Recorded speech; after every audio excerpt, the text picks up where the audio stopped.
പാകിസ്ഥാനെ ഞെട്ടിച്ച ഓപ്പറേഷൻ സിന്ധൂറിന് പിന്നാലെ ഇന്ത്യക്ക് ഭീഷണിയുമായി ഭീകര സംഘടന അൽ-ഖ്വയ്ദ. പാകിസ്ഥാന് പിന്തുണ പ്രഖ്യാപിച്ചാണ് രാജ്യാന്തര ഭീകര സംഘടനയായ അൽ-ഖ്വയ്ദ എത്തിയത്. ഓപ്പറേഷൻ സിന്ധൂറിനെ അപലപിച്ചും ഇന്ത്യക്കെതിരെ ജിഹാദിന് ആഹ്വാനം ചെയ്തുകൊണ്ടുമുള്ള അൽ-ഖ്വയ്ദയുടെ പ്രസ്താവന പുറത്തുവന്നു. പാകിസ്ഥാന് മേൽ ഇന്ത്യ വലിയ കടന്നാക്രമണം നടത്തി, അതിന് തിരിച്ചടി നൽകണം, ജിഹാദ് നടത്തണം എന്നാണ് പ്രസ്താവനയിൽ പറയുന്നത്. Al-Qaeda of Indian sub continent എന്ന പേരിലാണ് പ്രസ്താവന പുറത്തുവന്നിരിക്കുന്നത്. ഇന്ത്യക്കെതിരായ യുദ്ധത്തിൽ ഒന്നിക്കണമെന്നും പ്രസ്താവനയിൽ പറയുന്നുണ്ട്. ഭഗ്വ ഭരണകൂടം എന്നാണ് ഇന്ത്യയിലെ സർക്കാരിനെ പ്രസ്താവനയിൽ വിശേഷിപ്പിച്ചിരിക്കുന്നത്. പാകിസ്ഥാൻ മണ്ണിൽ ഇന്ത്യൻ ആക്രമണം എന്ന തലക്കെട്ടോടെയാണ് പ്രസ്താവന പ്രചരിക്കുന്നത്. ഇസ്ലാമിനും മുസ്ലിങ്ങൾക്കും എതിരായ ഇന്ത്യയുടെ യുദ്ധം പുതിയതല്ല, വർഷങ്ങളായി അത് തുടരുകയാണ്. ഇന്ത്യയിലെയും കാശ്മീരിലെയും മുസ്ലിങ്ങൾ വളരെയധികം അടിച്ചമർത്തലുകൾ അനുഭവിച്ചിട്ടുണ്ട്. സൈനിക, രാഷ്ട്രീയ, സാംസ്കാരിക, മാധ്യമ മാർഗങ്ങളിലൂടെ ഇസ്ലാമിനെയും മുസ്ലിങ്ങളെയും ഇല്ലാതാക്കാൻ മോദി സർക്കാർ ശ്രമിക്കുകയാണെന്നും പ്രസ്താവനയിൽ പറഞ്ഞു. വിഷയത്തിന് പിന്നിൽ സംഘടിതമായ നീക്കമാണെന്നാണ് ഇന്റലിജൻസ് അനുമാനിക്കുന്നത്.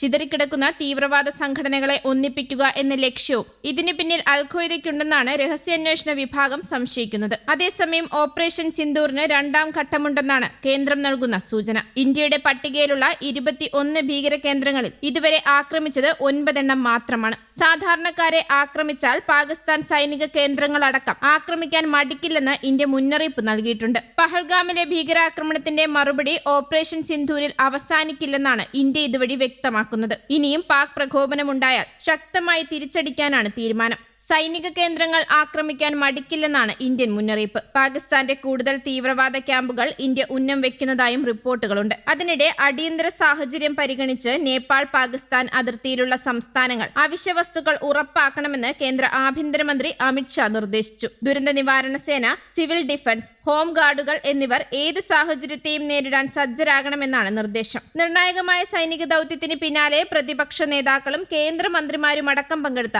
സർവകക്ഷി യോഗം സമാപിച്ചു. പാക് പ്രകോപനം തുടർന്നാൽ ശക്തമായി തിരിച്ചടിയുണ്ടാകുമെന്നാണ് സർക്കാർ നയമെന്നും സൈനിക നടപടിയിൽ പൂർണ്ണ പിന്തുണ അറിയിച്ചെന്നും കോൺഗ്രസ് അധ്യക്ഷൻ മല്ലികാർജുൻ ഖാർഗെ യോഗത്തിന് ശേഷം മാധ്യമങ്ങളോട് പറഞ്ഞു. സർക്കാരിന്റെ ഒരു നടപടിയെയും വിമർശിക്കാനില്ല, സർക്കാർ പറഞ്ഞതെല്ലാം കേട്ടു, എല്ലാവരും ഒന്നിച്ചു നിൽക്കും, ഈ ദുർഘട നിമിഷത്തിൽ എല്ലാ പിന്തുണയും നൽകും. ഇത്തരമൊരു സന്ദർഭത്തിൽ സർവകക്ഷി യോഗത്തിൽ പങ്കെടുക്കണോ എന്ന ഔചിത്യബോധം പ്രധാനമന്ത്രിക്കാണ് ഉണ്ടാകേണ്ടത്. അതിനെ വിമർശിക്കുന്നില്ലെന്നും രാജ്യത്തെ സാഹചര്യം മറ്റൊന്നാണെന്നും ഖാർഗെ പറഞ്ഞു. സർവകക്ഷി യോഗത്തിൽ പ്രധാനമന്ത്രി പങ്കെടുത്തിരുന്നില്ല. പ്രതിരോധ മന്ത്രി രാജ്നാഥ് സിംഗ് ആണ് യോഗത്തിൽ കേന്ദ്ര സർക്കാരിന്റെ നടപടികൾ വിശദീകരിച്ചത്. 3 മണിക്കൂർ നീണ്ട സർവകക്ഷി യോഗത്തിൽ പ്രതിരോധ മന്ത്രി രാജ്നാഥ് സിംഗ് കാര്യങ്ങൾ വിശദീകരിച്ചുവെന്നും നേതാക്കൾ പക്വതയോടെ പെരുമാറിയെന്നും കേന്ദ്രമന്ത്രി കിരൺ റിജിജു പറഞ്ഞു. അതേസമയം രാജ്യം ജാഗ്രത തുടരുകയാണ്. സുരക്ഷാ കാരണങ്ങളാൽ രാജ്യത്തെ 27 വിമാനത്താവളങ്ങളാണ് അടച്ചിട്ടത്. മെയ് 10 ശനിയാഴ്ച പുലർച്ചെ 5:29 വരെയാണ് ജമ്മു കാശ്മീർ മേഖല ഉൾപ്പെടെയുള്ള വിമാനത്താവളങ്ങൾ അടച്ചിട്ടതെന്നാണ് വിവരം. ഇതുവരെ 600ഓളം വിമാന സർവീസുകൾ റദ്ദാക്കിയെന്നും റിപ്പോർട്ടുകളുണ്ട്.